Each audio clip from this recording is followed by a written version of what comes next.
Allahu Allah Allah Allahu Allah Allah Ya Rabbi salli ala Ahmad Mukhtar Taha wa Yasin.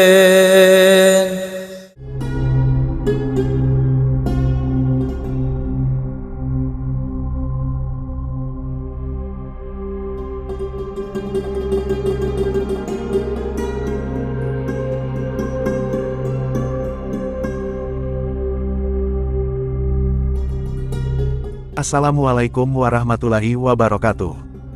Syekh Qurratul Ain atau yang populer disebut Syekh Qurra adalah seorang ulama yang datang dari negeri Campa Nusantara pada tahun 1416 Masehi atau 1338 Saka. Kedatangan Syekh Qurra ke Pulau Jawa dengan menumpang ekspedisi Tionghoa kelima yang dikomandani oleh Laksamana Cheng Ho. Syekh Qurra pertama kali mendarat di Pelabuhan Muara Jati, di daerah Cirebon. Singkat cerita, Syekh Qurra lalu mendirikan pondok pesantren di Karawang, yang masuk ke dalam wilayah kerajaan Pajajaran. Tapi mendapat pertentangan dari Raja Kerajaan Pajajaran, Prabu Anggalarang. Lalu sang Prabu memerintahkan hulu balangnya untuk mengusir Syekh Qurra yang dianggap sudah meresahkan kerajaan Pajajaran karena banyak warganya mengikuti Syekh Qurra untuk memeluk agama Islam. Untuk menghindari pertumpahan darah, Syekh Qurra pun mengikuti kemauan sang raja pergi ke Malaka. Namun beberapa tahun kemudian Syekh Qurra kembali ke Karawang. Berita tentang berdakwah kembalinya Syekh Qurra di Karawang membuat marah Prabu Anggalarang dan kemudian mengirim putra mahkota, Raden Pamanah Rasa untuk menutup pesantren Syekh Qurra. Namun, saat sampai di pesantren Karawang, Raden Pamanah Rasa justru terpesona oleh keindahan suara Nyi Subang Larang yang sedang membaca Al-Quran. Akhirnya, Raden Pamanah Rasa mempersunting Nyi Subang Larang, dan tidak menutup pesantren. Syekh Qurra lalu melanjutkan dakwah hingga akhir hayatnya di Karawang. Makam Syekh Qurra di Desa Pulau Bata, Pulau Kalapa, Kecamatan Lemah Abang, Kabupaten Karawang banyak didatangi oleh peziarah dari berbagai daerah di Nusantara. Masyarakat meyakini Syekh Qurra memiliki karomah yang sangat luar biasa.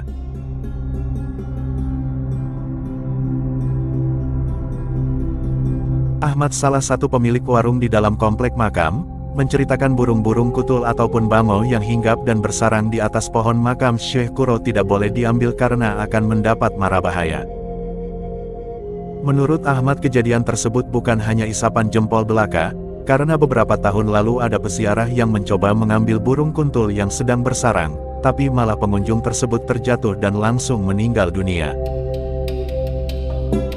Dan ada juga yang datang menembak burung-burung yang ada di sekitar komplek makam Syekh Qurra. Setelah itu orang yang menembak pulang dan langsung sakit, besoknya dia juga meninggal dunia.